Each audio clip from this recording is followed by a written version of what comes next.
राजीव जी, बहुत अच्छा सवाल है ये। और दरअसल मसला ये है कि बीजेपी बहुत बुरी तरीके से कंफ्यूज हो गई है। उसकी समझ में नहीं आ रहा है कि उसको करना क्या चाहिए।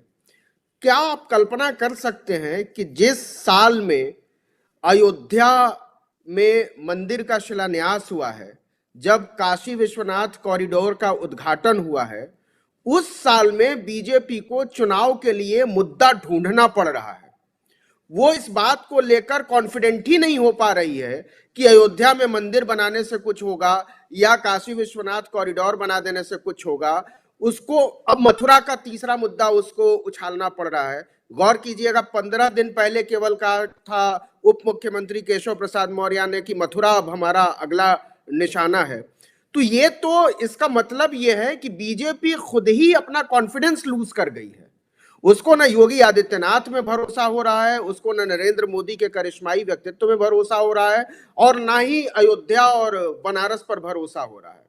तो ये भरोसा इसलिए नहीं हो रहा है कि वो, और इसकी बड़ी वजह यह है कि वो जिस चीज की माहिर है, जो पॉलिटिक्स उसको आती है, उसको कौन सी पॉलिटिक्स आती है? उसको आती है सांप्रदायिक ध्रुवीकरण की पॉलिटिक्स। और वो मानती है कि वो जिस दिन चाहेगी उसी दिन सांप्रदायिक ध्रुवीकरण कर लेगी। और अयोध्या और काशी के बाद तो उसको यकीन था कि उसको किसी और मुद्दे की जरूरत ही नहीं है। लोग बेरोजगारी की बात नहीं करेंगे, लोग किसान आंदोलन की बात नहीं करेंगे, लोग महंगाई की बात नहीं करेंगे।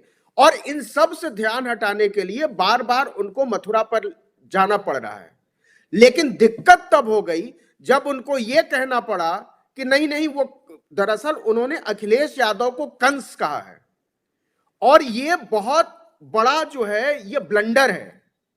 ये आप ये कि 2014 के जब चुनाव हो रहे थे, तब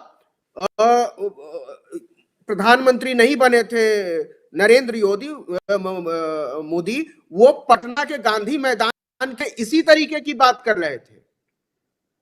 तो ये कोई नई बात नहीं है जो योगी आदित्य, और इससे यादव बहुत नाराज हो जाते हैं। आप लालू यादव को चाहे भ्रष्ट कह लीजिए, कुछ भी कह लीजिए, आप कंस नहीं कह सकते हैं, आप राक्षस जल्लाद नहीं कह सकते हैं उनके नेताओं को। तो ये तो बैक फायर करने जा रहा है। लेकिन इससे ज्यादा पॉलिटिकल मैसेज इसका यह है कि बीजेपी कॉन्फिडेंस लूज कर गई है। उसका जो उसके से बड़े मुद्दे थे उसी में उसका यकीन नहीं रहा है। और ये एक तरीके का एक्सेप्टेंस है कि वो मान चुकी है कि जनता महंगाई की बात करेगी। उसको बहुत दिक्कत हो रही है 200 रुपए लीटर सरसों का तेल खरीदने में। उसको 100 रुपए, कौन मोटरसाइकिल में पेट्रोल नहीं डलवाता है? कौन ट्रैक्टर में डीजल नहीं डलवाता है? कौन किसी भी गांव में किसने 2 पहिए की गाड़ी स्कूटी नहीं रखी हुई है? और किसको अच्छा लग रहा है 100 रुपए लीटर पेट्रोल और डीजल खरीदते हुए? तीसरी बात यह है कि किसान आंदोलन के बाद, ये दूसरा पॉलिटिकल मैसेज है कि किसान आंदोलन के बाद बीजेपी को लग रहा था कि वापस जब हो जाए उसकी स्थिति कुछ बेहतर होगी, और जाटों में जो उसकी नाराजगी है जाटों की, वो दूर हो जाएगी। तो ये एक्सेप्टेंस है कि जाटों की नाराजगी दूर नहीं हुई है। जाट हमको वोट नहीं करने जा रहे हैं, और वो उस दिन तक वोट नहीं करेंगे जब तक कि उनको हिंदू नहीं बना देते। और किसी भी तरीके से मामला पोलराइज होना चाहिए। और चौथी और आखिरी बात जो ये कहना चाहता हूं वो ये कि पश्चिमी उत्तर प्रदेश में मेरी बहुत सारे लोगों से बात हुई है।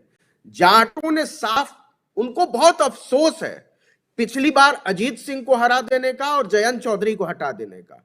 वो बहुत दुखी हैं किसान आंदोलन से इतर भी, क्योंकि इसी बीच चौधरी अजीत सिंह की मौत हो जाती है। तो वो बहुत भीतर से जाट हिले हुए, उनको लगता है कि हमारी वजह से हमारा नेता मर गया, और हम इस बार वो गलती नहीं करेंगे। तो जाटों का बीजेपी के खिलाफ वोट देना केवल पॉलिटिकल इशू नहीं है, वो उसके लिए बहुत बड़ा इमोशनल इशू भी है। और बीजेपी इसको एक्सेप्ट कर रही है, क्योंकि मथुरा अचानक से लाइमलाइट में क्यों आ जाता है?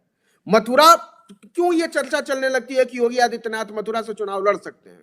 वो इस वजह से चलने लगती है क्योंकि ये बीजेपी एक्सेप्ट कर रही है कि पश्चिमी उत्तर प्रदेश मेरे हाथ से निकल चुका है। अगर हमने तुरंत कुछ नहीं किया तो बहुत बुरी स्थिति होगी, क्योंकि पूर्वी उत्तर प्रदेश में ओम प्रकाश राजभर के समाजवादी पार्टी के साथ चले जाने पर कम से कम 7 जिलों में उसका 14 से 16% वोट है। कृष्णा पटेल का बहुत बड़ा जनाधार अकेले न भी हो तो जो भी पटेल वोट का नुकसान होगा वो बीजेपी का नुकसान होगा। जो भी ब्राह्मण वोट का नुकसान होगा बीजेपी को, कांग्रेस को जो मिलने जा रहा है वो बीजेपी का नुकसान है। तो ये एक माइंड गेम हार गई है बीजेपी, ऐसा लगता है इस तरीके के बयानों से। माइंड गेम हार चुकी है बीजेपी और